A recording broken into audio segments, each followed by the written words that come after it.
좋은 날입니다. 성령님께서 오늘도 여러분의 심령 가운데 큰 은혜와 평강으로 함께해 주시기를 주님의 이름으로 축복합니다.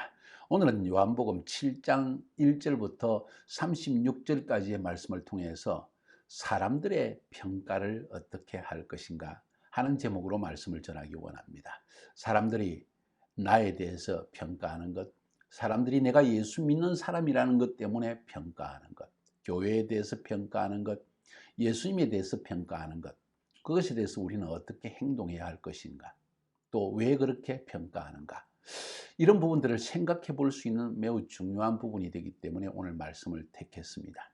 크게 세 단락으로 나누어서 말씀을 전해보려고 합니다. 먼저 1절부터 13절까지 해서 한 상황을 우리가 볼 수 있습니다. 1절, 2절을 읽어보면 그 후에 하고 나옵니다. 오병이어의 기적을 보고 따르는 군중들을 향해서 예수님이 책망하는 설교를 하셨습니다. 너희들이 배부른 까닭에 나를 따르지 않느냐, 이렇게 말씀하시는 것이지요.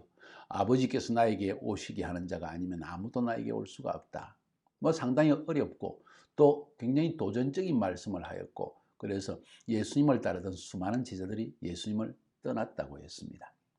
그 후에 예수님께서 갈릴리에 계속 계시고 유대에는 가려고 하지 않습니다. 예루살렘이 유대 지방에 있습니다. 왜냐하면 예수님을 계속 죽이려고 하기 때문입니다. 왜 죽이려고 합니까? 안식일에 병자를 고쳤다는 이유 때문에 38년 된 병자를 고치셨죠. 뿐만 아니라 예수님께서 자신을 하나님의 아들이라 칭하셨기 때문입니다. 자신을 생명의 떡, 또 나의 살과 피를 먹고 마시지 않으면 이런 말들을 사용하는 것 때문에 결국 유대인들은 예수님을 죽이려고 합니다. 2절에 보니까 유대인의 명절인 초막절이 가까웠다고 했습니다. 초막절을 지키신 예수님.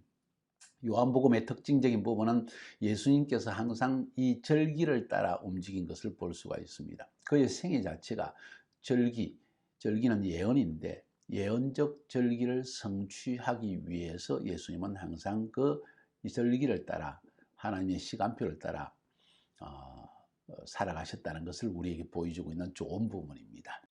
자, 3절부터 13절까지에 보면 이런 예수에게 형제들이 와서 이야기합니다. 그 형제들이 예수께 이르러 당신이 행하는 일을 제자들도 보게 여기를 떠나 유대로 가소서. 스스로 나타날 길을 구하면서 메시아라고 하면서 묻혀서 일하는 사람이 없나니 이 일을 행하려 하거든 자신을 세상에 나타내소서. 이는 형제들까지라도 예수를 믿지 아니함이러라. 가장 가까이 있는, 그것도 육신의 혈육에 속한 형제들, 예수님의 동생들입니다. 육신의 동생들입니다. 심지어 그들도 예수를 믿지 않았다는 것입니다. 예수님 앞에서도 언급한 것처럼 고향 사람들이 항상 선지자를 영접하지 않는다. 가까이 나를 알고 있다고 생각하는 사람들이 항상 나를 배척한다. 그런 이야기입니다. 특히 예수 믿지 않는 가정에서 예수를 믿는 한 사람이 나오면 가족 전체가 이 믿는 사람을 핍박하고 오해하고 불신하고 그리고 그의 권위를 인정하지 아니하고 이런 모습을 우리는 종종 볼 수가 있습니다. 너무나 당연한 이야기입니다. 심지어 예수님도 그렇게 불신을 받으셨다는 것입니다. 가장 가까운 사람들의 불신, 참 마음이 아픈 일입니다. 그래서 예수님에게 아니 세상에 나타내려고 하면서 너가 메시아라고 하면서 메시아면 사람을 구원하기 위해서 왕으로 오는 분이 아니냐, 그러면서 왜 너는 갈릴리에 있느냐, 상당히 비꼬는 식의 말을 합니다. 때로 우리가 하나님의 일을 행하든지 아니면 선한 일을 행하려고 할 때 우리를 비꼬는 사람들을 만날 때가 있고 우리의 마음이 참 상할 때가 많습니다. 예수님은 어떻게 대답하신지 한번 볼까요? 예수께서 이르시되 내 때는 아직 이르지 아니하였거니와 너희 때는 항상 준비되어 있느니라. 예수님 말씀하시는 때가 뭘까요? 인류를 구원하기 위해서 오셨습니다. 그분의 때는 십자가에서 죽으시는 때입니다. 그것이 아버지의 뜻을 성취하는 것이기 때문입니다. 주님은 하나님의 부르심에 철저하게 순종하며 하나님의 부르심을 향하여 사신 분이라는 걸 알 수가 있습니다. 다시 말해서 삶의 초점이 있다는 것입니다. 방향성이 있다는 것이죠. 내 때. 종종 그런 말씀을 하십니다. 예수님의 어머님이 가나의 혼인잔치에서 포도주가 떨어졌다 하니까 아직 내 때가 이르지 않는데 여자여 왜 나에게 이런 말씀을 하십니까? 하면서 또 그때도 때에 대한 말씀을 하셨죠.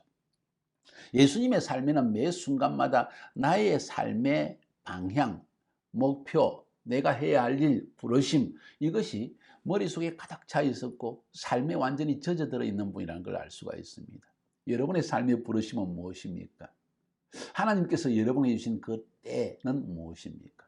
저는요, 33세의 나이에 독일에서 신학 공부를 하다가 하나님의 부르심을 받아 카자흐스탄의 선교사로 갔습니다. 내 때였습니다.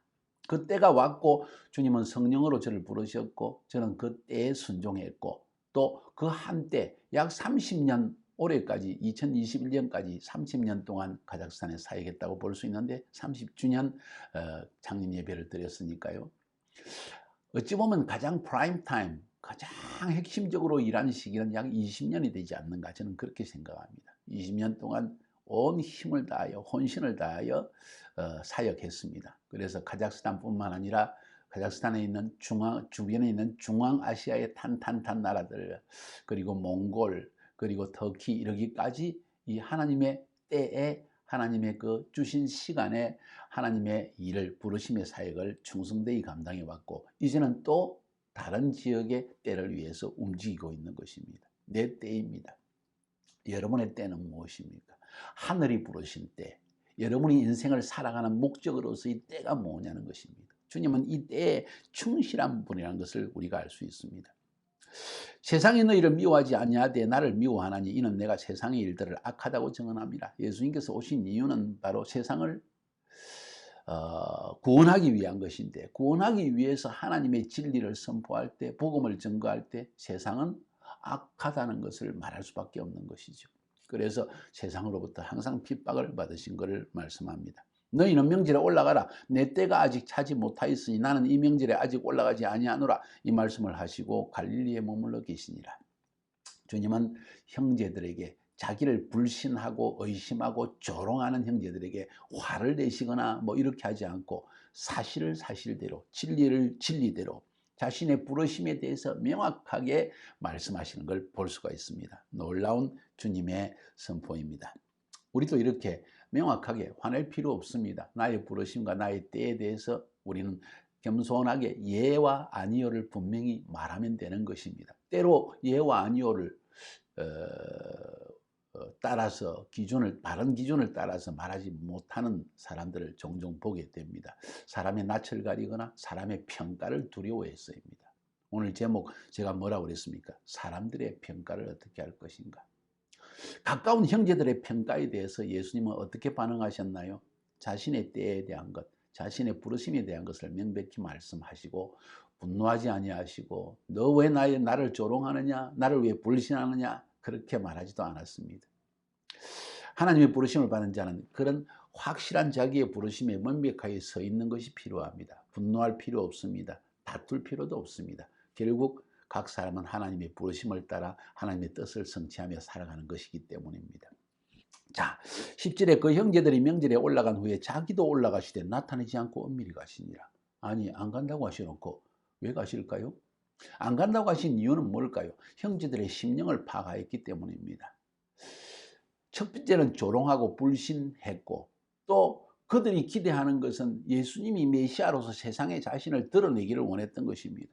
예수님은 세상에 이름 내기를 위해서 그들의 말을 들으려고 하지 않았습니다. 형제들의 그 조롱하는 것을 그래? 너희들이 나를 불신해? 나를 조롱해? 내가 메시아라는 걸 보여주마? 하는 그런 행동은 하기 원치 않으셨다는 것입니다. 세상의 요구대로 행하지 않는 것입니다. 세상의 요구대로 행하지 않는 것입니다. 하나님의 뜻 안에서 바른 길을 걸어가시는 것입니다.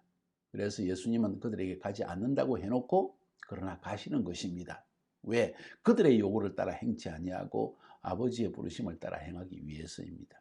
11절, 12절, 3절에 보니까 명절 중에 유대인들이 예수를 찾으면서 그가 어디 있느냐 하고 예수에 대해서 무리 중에서 수군거림이 많아 어떤 사람은 좋은 사람이라 하며 어떤 사람은 아니라 무리를 미혹한다 하나 그러나 유대인들을 두려워함으로 드러나게 그에게 말하는 적 없더라.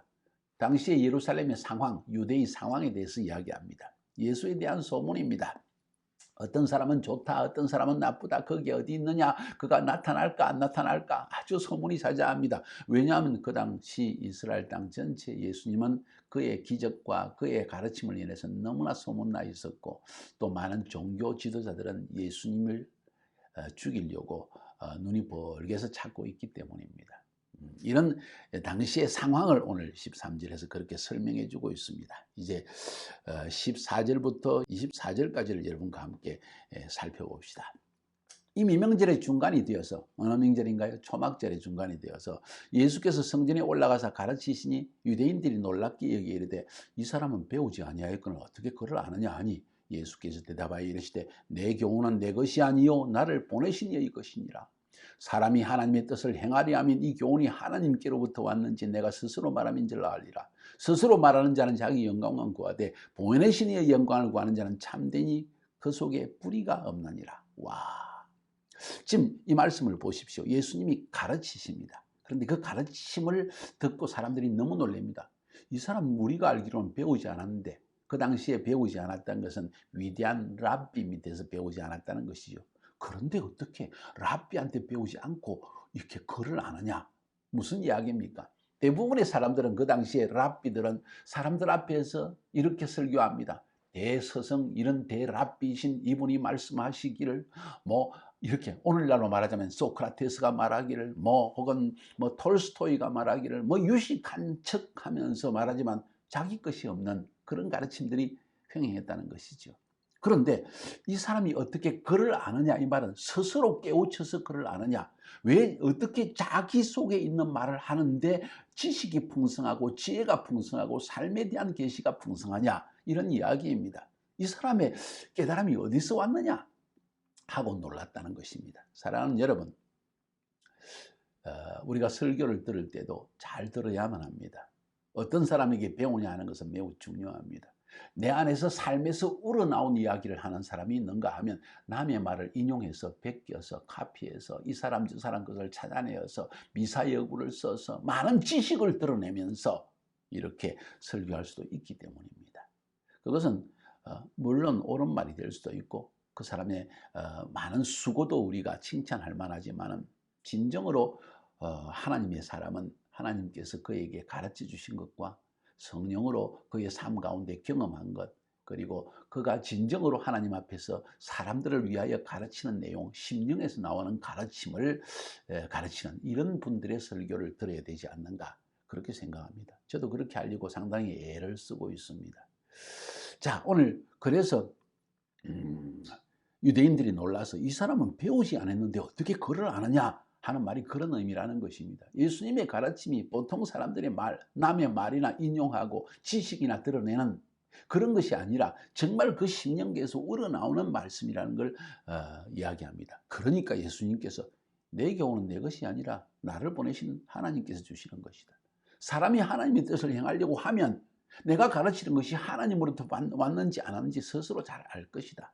그런데 사람이 하나님의 뜻을 행하려 하지 않고 나의 유익을 구하거나 내 인정을 구하거나 나의 권력을 구하거나 내 것을 구하기 시작할 때 하나님의 뜻인지 아닌도 분별하는 영이 흐려지게 되어 있는 것이다. 이런 이야기입니다. 그래서 사람들은 자기의 영광을 구한다는 것입니다. 그래서 그 안에 그 마음이 불의하다. 그런데 하나님이 보내신 자의 영광을 구하는 자, 그러니까 하나님의 영광을 구하는 자는 참되고 그 안에 불의가 없다. 공의롭다는 것입니다. 바른 공의가 무엇입니까? 하나님이 말씀하신 걸 말하고 하나님이 기뻐하는 일을 행하는 자가 행하는 것이 참된 의라는 것입니다. 왜 제가 이 공의와 불의에 대한 이야기를 하는가? 왜 예수님께서 이 말씀을 하시는가? 그 다음 말씀과 연결되어지기 때문입니다. 19절에 보니까 모세가 너에게 율법을 주지 아니하였느냐? 너희 중에 율법을 지키는 자가 없도다. 너희가 어찌하여 나를 죽이려고 하느냐? 무슨 이야기입니까? 그 당시에 유대인들은요, 안식일을 꼭 지키고요, 또 11조 꼭 하고요, 금식도 하고요, 정말 모세가 준 율법을 넘어서서 수많은 세밀한 조항을 만들어 가지고 그것을 지키면서 율법적으로 살아가는 사람들이었습니다. 그런데 예수님이 너희들 율법 안 지키지 않느냐? 그러면서 율법을 지키는 나를 죽이려고 하느냐? 이런 이야기를 던졌다는 것입니다. 뭔 이야기합니까? 율법의 정신은 다 놓쳐버린 채 형식만을 마치 예배는 드리고 있는 것 같고 찬양은 드리고 기도는 하는 것 같은데 보이기 위한 것이고 나의 유익을 위한 것이라면 그것이 율법의 정신을 지키는 것이냐, 이런 이야기입니다. 그래서 내가 율법의 정신을 따라 지키며 그것을 가르치는 나를 너희들이 죽이려고 하지 않느냐. 참 주님은 담대하신 분이십니다. 사람의 평가를 두려워하지 않습니다. 바른 말을 항상 행하시는 분이라는 걸 알 수가 있습니다. 그리고 결국 그는 그의 때를 향하여 살아가고 있다는 것. 결국 이런 일 때문에 예수님을 죽이려고 했고 예수님은 그것을 개의치 아니하는 담대한 부르심의 삶을 사셨다는 걸 알 수 있다는 것이지요. 사람 한 번 사는 것입니다, 여러분. 그 한 번 사는 동안 우리는 무엇을 향하여 살 것인가? 또 어떻게 살아야 할 것인가? 무엇을 향하여? 하나님의 때를 향하여, 부르심을 향하여. 어떻게 살아야 할까요? 공의롭게 살아야 된다. 바르게 살아야 된다. 그런 이야기죠. 잠시 잠깐의 영화와 이 땅에서 사람의 인정을 위해서 사람의 평가를 자꾸 생각해가지고 결국은 사람의 낯을 가리고 타협하고 그리고 하나님의 말씀의 기준에서 벗어난 삶을 산다면 불쌍한 사람이죠. 무리가 대답하되 당신은 귀신이 들렸도다. 누가 당신을 죽이려 하나이까? 예수께서 대답하여 이르시되 내가 한 가지 일을 행하면 너희가 다 이로 말미암아 이상히 여기는도다. 한 가지 일이 뭔지 압니까? 안식일에 병자를 고친 일이에요. 38년 된 병자를 안식일에 고쳤거든요. 모세가 너희에게 율법을 행했으니 그러나 할례는 모세에게서 난 것이 아니요 조상들에게서 난 것이라. 그러므로 너희가 안식일에도 사람에게 할례를 행하느니라. 할례 행하는 것 이것도 일 아니냐? 안식일에 일하지 말라면서 예수님이 그렇게 묻는 거예요. 근데 모세도 할례를 행했잖아. 모세의 율법을 범하지 아니하려고 사람이 안식일에도 할례 받는 일이 있거든. 내가 안식일에 사람의 전신을 건전하게 한 것으로 너희가 내게 노여워하느냐? 내가 안식일에 병자 고친 것 때문에 너희들이 나를 죽이려고 하지 않느냐? 율법 어겼다고 말하지 않느냐? 그러면 모세도 율법을 어겼다고 말하는 게 맞지 않겠느냐? 그런 이야기를 하는 것입니다. 놀라운 주님의 말씀입니다. 이야, 정말 기가 막힌 주님의 말씀을 보게 되어집니다. 자, 이제 뒷부분 25절부터 36절까지를 보려고 합니다. 여기에서는 사람들의 예수님에 대한 평가에 대한 이야기가 나옵니다. 자, 전체를 읽기보다 25절부터 36절까지 제가 요약해서 말씀드리려고 합니다. 사람들의 평가입니다. 예수님에 대해서 그는 그리스도다. 다시 말해서 메시아다. 아니다. 이런 평가들이 있다는 것입니다. 자, 이는 그들이 죽이고자 하는 사람이 아니냐 하고 사람들이 이야기합니다. 그러면서 야, 드러나게 예수가 저렇게 말하는데 그들이 아무 말도 안 하는구나. 이 당국자들이 이 사람 참으로 그리스도인 줄 알았을까? 우리가 생각하기에는 그리스도는 아니야. 그리스도는 어디서 오시는지 아는 자가 없도록 메시아는 온다고 그랬어. 그런데 우리는 그가 나사렛 출신인 걸 알고 있거든. 그러니까 그는 그리스도가 아닐 거야. 그러니까 예수님께서 거기에 대해서 그들의 심정을 아시고 너희는 나를 알고 내가 어디서 온 것도 알거니와 내가 스스로 온 것이 아니니라. 나를 보내시는 이는 참되시니 너희는 그를 알지 못하나 나는 아노니 이는 내가 그에게서 났고 그가 나를 보내셨습니다. 아버지께서 나를 보내셨다는 걸 담대하게 또 선포하십니다. 놀라운 선포입니다. 누구의 말을 인용하지 않습니다. 어느 유명한 목사님이 이렇게 말했다고도 말하지 않습니다. 내가 아버지로부터 들은 말씀을 내가 너희에게 전하고 있고 내가 그것을 통해 그렇게 함을 통해서 너희는 내가 바로 하나님의 아들이요 하나님이 보내신 메시아라는 걸 너희들은 알고 있지 않느냐 하고 강하게 있는 그대로 말씀하십니다. 그래서 예수님을 붙잡아 죽이려고 하지만은 아직 주님의 때가 이르지 않았기 때문에 그러지 못했다는 이야기가 30절에 나오고 31절부터 36절까지 어떤 사람들은 예수에 대해서 아까 사람들은 에이 그리스도 아니야. 지금 이 사람들은 예수님에 대해서 아니 그리스도가 메시아가 올지라도 이 사람 이 예수보다 더 많은 일을 행할 수 있을까? 이 사람 메시아가 맞아 하는 이야기를 하는 것입니다. 그래서 이 예수에 대해서 수군거리는 것 때문에 대제사장들과 바리새인들이 예수님을 잡으려고 보내니까 좀 있으라. 아직 내 때가 이르지 않았다. 좀 있다가 내가 너희에게서 돌아가서 나를 보내신 아버지께로 돌아갈 것이다. 너희들이 찾아도 나를 내 있는 곳에 오지도 못하고 나를 찾지도 못할 것이다. 그러니까 이 사람이 어디로 가려는가? 온 세계에 흩어진 헬라 그러니까 로마 제국 가운데 흩어진 우리 유대인들에게 지금 가려고 가서 가르치려고 하는가? 도대체 나를 찾아도 만나지 못하고 나 있는 곳에 오지도 못한다는 말씀이 무슨 말씀인가? 이런 말을 하면서 오늘 이야기를 결론을 짓습니다. 사랑하는 여러분, 오늘 본문에서 제가 제목을 뭐라고 잡았나요? 사람들의 평가를 어떻게 할 것인가? 사람들이 나에 대해서 말하는 것에 대해서 나는 어떻게 행동할 것인가? 이런 제목을 제가 달았습니다. 여러분은 어떻습니까? 사람들의 평가를 따라 행동하고 말하고 그리고 살아갈 것입니까? 아니면 하나님의 부르심을 따라 하나님의 때를 향하여 하나님이 나에게 주신 그 길을 꿋꿋이 예할 것을 예하고 아니할 것을 아니하고, 우리 분명히 알지 않습니까? 예수가 누군지 알지 않습니까? 예수 믿는 사람이 어떻게 살아야 하는 것도 알지 않습니까? 교회가 어떻게 행동해야 된다는 것도 알고 있지 않습니까? 그것을 따라 살 것인가요? 아니면 사람의 평가를 따라 살 것인가? 깊이 생각해야 볼 부분입니다. 예수님은 우리의 삶에 참으로 아름다운 모본이 되시는 분이십니다. 그분을 따라 살아갑시다. 승리하시기를 주님의 이름으로 축복합니다.